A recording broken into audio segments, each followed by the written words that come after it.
रियासती दारुल-हुकूमत में सियासी गर्मा-गर्मी कई दर्जों तक बढ़ गई, क्योंकि टीआरएस, अब बीआरएस और बीजेपी ने जुमा को टीआरएस एमएलसी के कविता और निजामाबाद के एमपीडी अरविंद के दरमियान झगड़े पर झगड़ा जारी रखा। जिस चीज़ ने लफ्ज़ों की बेलगाम जंग को जन्म दिया वो कविता के खिलाफ अरविंद के तबसरों का खुरदरा लबो लहजा था, जिसने उन पर कांग्रेस क़यादत के साथ राब्ते में होने का इल्ज़ाम लगाया था। कविता ने इस इल्ज़ाम को मुस्तरद करने के लिए जवाबी हमला किया और मुतनब्बे किया कि अगर वो अरविंद के साथ और उसके अहल खाना के साथ बदसलूकी करता रहा तो वो अपनी चप्पल का इस्तेमाल करने से नहीं हिचकिचाएंगी।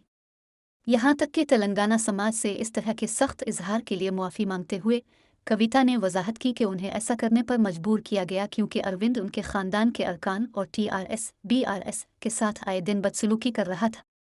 इसकी प्रेस कॉन्फ्रेंस के बाद बंजारा हिल्स में अरविंद के घर पर मुबैना तौर पर टीआरएस के अरकान के जरिए छापा मारा गया और फ्लैश ढहावे में फूलों के बर्तन और शीशे के कुछ पीनों को तबाह कर दिया गया।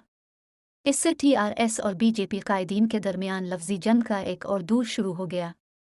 अरविंद, जो अक्सर कविता और चीफ मिनिस्टर के चंद्रशेखर राव समेत उनके कुंबा के अफराद के खिलाफ ज़ाती बदसलूकी की वजह से बदनाम हो चुके हैं, जुमा को इस वक्त वापस आ गए जब कविता ने एक प्रेस कॉन्फ्रेंस से खिताब करते हुए उन्हें खबरदार किया कि वो ऐसी ज़ाती तनकीद का सहारा ना लें।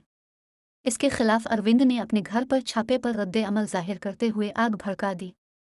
उनके तबसरे के वो अपने एमएलए खरीद रहे हैं और वो अपनी बेटी को बेच रहे हैं। ये ने टीआरएस, बीआरएस और बीजेपी कायदीन के दरमियान तबादले का एक नया दौर शुरू किया। अरविंद के इस दावे को कि इसकी मां पर फ्लैश ढहावे में हमला किया गया था, इसकी मां ने खुद इसकी तरदीद की जब इसने एक न्यूज़ चैनल को बताया कि वो इस हमले से लाइम थी क्योंकि जब हमला हुआ तो वो घर की पहली मंजिल पर थी। कविता ने कहा कि अरविंद ने बहुत सी ऐसी बातें कही हैं जो नाकाबिल कबूल थी।